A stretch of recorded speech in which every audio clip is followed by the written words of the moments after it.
আসসালামু আলাইকুম। কি অবস্থা সবার? আজকে কথা বলতে চাইতেছি এক অন্য বাংলাদেশ নিয়ে।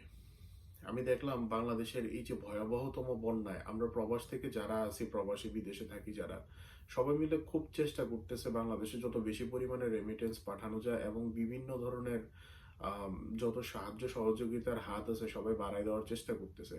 কিন্তু এই যে টিএসসির ময়দানে যেটা আজকে আমরা দেখতে পাইলাম, যে যেভাবে মানুষজন স্বতঃস্ফূর্তভাবে মানুষের সাহায্য করার জন্য যেভাবে এগিয়ে আসছে, এই বাংলাদেশ আমরা আসলে আমি আমার লাইফ টাইমে আমি আসলে এরকম বাংলাদেশ কখনো দেখি নাই।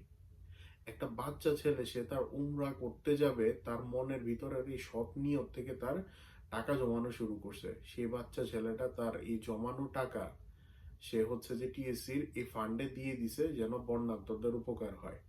আপনি চিন্তা করতে পারেন, একজন ভাই রিক্সা চালক, সে সারাদিনে 400 কত টাকা যেন ইনকাম করছে, সেটা করার পরে সেই পুরোটা টাকা এনে টিএসসির এই ফান্ডে দান করে দিছে। আপনি চিন্তা করতে পারেন, আপনি ভাবতে পারেন একটা ছোট ছেলে তার ছোটবেলা থেকে সে যত ধরনের ঈদের সালামি পেত সেই সালামির টাকাগুলো পর্যন্ত সে দান করে দিছে। কে করে নাই? আরেক ভাই দেখলাম তার মা 4 বছর আগে মারা গেছে, কিন্তু তার মায়ের রেখে যাওয়া সেই যে মাটির ব্যাংক, সেটা আজকে সে দান করে দিয়ে গেছে। এই বাংলাদেশ আমরা কখনো দেখি নাই। এই বাংলাদেশ আমরা অতীতে কোনোদিন দেখি নাই, আমার লাইফ টাইম অন্তত পক্ষে আমি কোনোদিন দেখি নাই। তো যারা আমাদের এই দেশটাকে নিয়ে ছিনিমিনি খেলতে চায়, আপনারা জানেন আমি কাদের কথা ইন্ডিকেট করছি।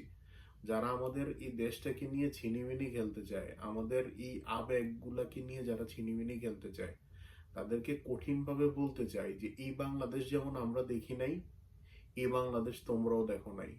সো আমাদেরকে নিয়ে যদি বেশি নাচানাচি না লাফালাফি পারাপারি করো না, তোমাদের দেশও কিন্তু ডিস্টেবল হয়ে যাবে।